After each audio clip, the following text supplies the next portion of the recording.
In the hush that enveloped the Sistine Chapel, away from the gaze of the world, Cardinal Vincent Nichols stood as both witness and participant to one of the Roman Catholic Church's most secretive rituals. The recent papal conclave, conducted under strict seclusion, culminated in the election of Cardinal Robert Francis Prevost as Pope Leo. Nichols, the 79-year-old Archbishop of Westminster, emerged from the process to offer an authoritative account of the night's proceedings, revealing both procedural exactitude and moments of unexpected calm. Cardinal Nichols, attending his first conclave just under the age limit threshold, underscored the precision with which every ritual was executed. Every single step was meticulously followed, he reported, highlighting the ancient rituals that govern the selection of a pontiff. Within the Sistine Chapel's frescoed walls, 133 cardinals, drawn from dioceses around the globe, took vows of silence and unfettered obedience to the process. Mobile phones were surrendered, and the outside world fell silent, replaced by hushed prayers and measured steps. When the time came to ask the former cardinal, Prevost, whether he accepted the office of Bishop of Rome, the response was striking in its composure. Nichols described the moment. There was no real emotion displayed, only a poised acceptance. Oh, he took it all in his stride, Nichols recalled, noting a palpable sense of relief and elation once Prevost donned the white cassock and chose his regnal name. Nichols stood mere feet away, and in that instant observed a calmness that would define Pope Leo's first public words. In a remarkable aside, Cardinal Nichols invoked the memory of Pope Leo I, who in 452 had famously confronted Attila the Hun at the gates of Rome. He won't be afraid of tyrants, Nichols asserted, linking the historical precedent to expectations for the new pontiff's courage. When pressed on whether this was a veiled reference to any contemporary figure, President Donald Trump, as some speculated, Nichols merely smiled and responded, "You might hear that. I didn't say it." Outside the Vatican, thousands had gathered to view the smoke signal emanating from the Sistine Chapel's chimney. On the first ballot, the black smoke announced no decision had been reached, yet the delay in its appearance, more than 2 hours late, provoked anxiety among the 45,000 onlookers. The culprit, Nichols explained, was the papal preacher, the 91-year-old father Raniero Cantalamessa, whose sermon extended well beyond its scheduled half-hour slot.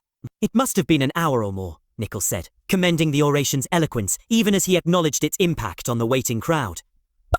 Patience is a good virtue, and it can't be easily demonstrated unless you are doing it. Within the confines of the conclave, the absence of modern distractions fostered an unexpected fraternity. Cardinals representing every continent laboured through the multi-stage voting process, with each round of ballots and scrutinies meticulously conducted. Nichols described the atmosphere as one of unity and shared purpose. Card votes were cast in silence, sealed in envelopes, and tallied by senior officials in a ritual unchanged for centuries. The process, though time-consuming, underscored the gravity of choosing the Catholic Church's spiritual leader. Remarkably, consensus was reached in only 4 ballots, a testament, Nichols suggested, to Pope Francis's enduring influence on the College of Cardinals. Pope Francis left a college of cardinals that shared his vision and spirit to be a missionary church, Nichols explained. The new pontiff, he continued, embodies a global citizenship and pastoral depth that appealed to the electors. The swift decision reflected their collective recognition of Prevost's readiness to guide the church through contemporary challenges. For Cardinal Nichols, the conclave was more than a procedural obligation. It was a deeply spiritual journey. He admitted that parting from the sacred enclosure was bittersweet. "There was actually quite a bit of me that didn't want to leave," he confessed, describing the conclave's interior as such a spiritual experience that he will treasure it deeply. Yet, stepping back into the daylight, he expressed confidence in Pope Leo's qualities: calm deliberation, clear resolve, and an ability to bridge divides without leaving enemies in his wake. In an almost whimsical parallel, Nichols compared his emotional highs of the election night to his joy over Liverpool's triumph in the Premier League. "That was just as ecstatic," he quipped, confirming that the Cardinals' loyalties remained as fervent in sports as in ecclesiastical affairs. Behind the scenes, family preparation added a human dimension to the pontiff's elevation. Speaking to NBC, John Prevost, the Pope's brother, disclosed that Robert had watched the Ralph Fiennes-led film Conclave just hours before the voting began. The dramatization, based on Robert Harris's novel, offered a blueprint for behaviour within the chapel. I said, "Did you watch Conclave?" And he had just finished. John Prevost recounted, noting the film's value in demystifying the conclave's rituals.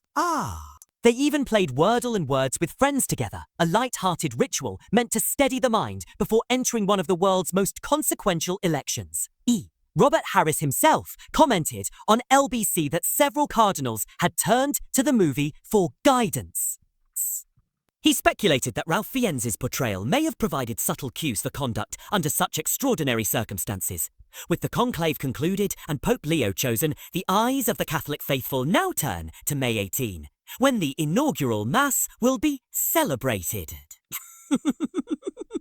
As the Church prepares to welcome its new shepherd, Cardinal Nichols' testimony stands as the most detailed public account of this conclave in years, offering both a window into age-old liturgy and a testament to the steadfast unity of the College of Cardinals.